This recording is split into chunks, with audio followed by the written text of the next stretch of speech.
ပစ္စည်းလာပို့ရတဲ့ပတ်သက်ပြီးတော့သင်ပေးမှာဖြစ်ပါတယ်ဆိုတော့ပထမဆုံးသိထားရမှာကကြတော့ဖတ်စတူဖြစ်ပါတယ်ဖတ်စတူဆိုတာကကြတော့ပစ္စည်းပြောတာဖြစ်တယ်နော်ဆိုတော့มีพัสดุมาส่งครับလို့ပြောမယ်နော်มีพัสดุมาส่งครับဆိုလို့ရှိရင်ပစ္စည်းလာပို့ဖို့ရှိပါတယ်လို့ပြောဖြစ်ပါတယ်နောက်တစ်ခါနော်มีพัสดุมาส่งครับ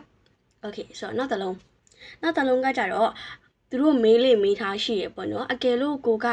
အိမ်ရောက်ငွေချေစနစ်နဲ့ဆိုလို့ရှိရင်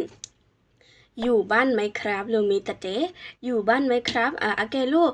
အိမ်မဟုတ်ပင်နဲ့အခန်းနေမှာနေတယ်ဆိုလို့ရှိရင်လည်းอยู่ห้องไหมครับအဲ့လိုတွေပေါ့နော်ဆိုတော့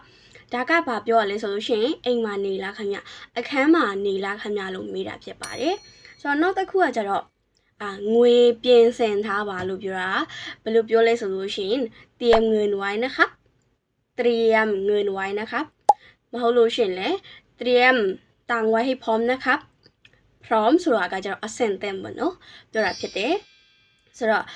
အကယ်လို့ကိုက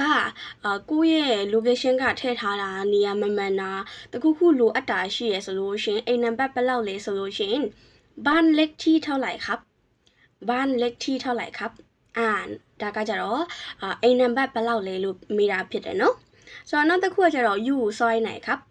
อยู่ซอยไหนครับဆိုတာကကြတော့ဘယ်နှလမ်းကြားမှာနေတာလဲလို့ဘယ်လမ်းနေတာလဲအဲ့လိုပေါ့နော်အဲ့တော့ကိုကသူတို့ကိုပြန်မေးချင်တယ်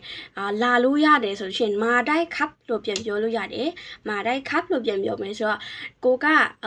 ပစ္စည်းမာတာတစ်ခုတည်းမကဘူးဘယ်တစ်ခုလဲဈေးကဘယ်လောက်လဲကိုကသိချင်တာဖြစ်တဲ့အတွက်ကြောင့်မလို့ဘယ်လောက်လဲပေါ့နော်ပစ္စည်းဖို့ကဘယ်လောက်လဲလို့မေးချင်တယ်ဆိုလို့ရှင်ยอดเท่าไหร่คะလို့မေးလိုက်ပါยอดเท่าไหร่คะဆိုလို့ရှင်ဘယ်လောက်လဲနဲ့အတူတူပဲเนาะโอเคทุกคนขอให้โชคดีนะคะเจอกันคลิปใหม่ค่ะบ๊ายบาย